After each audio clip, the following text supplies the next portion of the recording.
Hi friends, ரத்த பொரியல் செய்கிறது எப்படின்னு பார்ப்போமா? ஃபஸ்ட்டு ரத்தத்தை நல்லா மஞ்சள் தூள் போட்டு வாஷ் பண்ணி எடுத்துக்கணும்.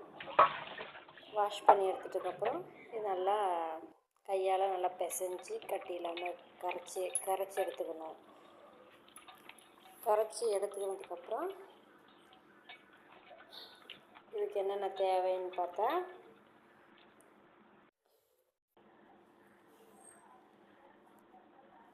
ஒரு கடாயை வச்சு எண்ணெய் ஊற்றி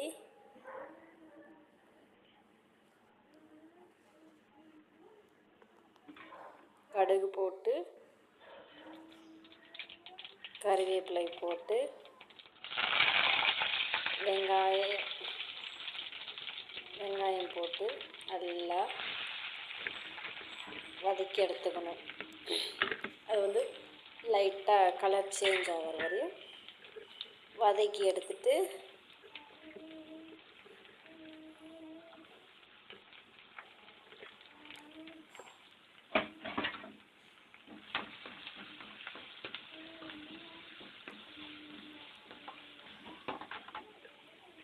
பச்சை மிளகாய் போட்டு நல்லா வதக்கிட்டு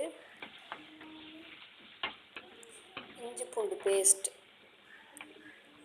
கொஞ்சமாக போடணும்.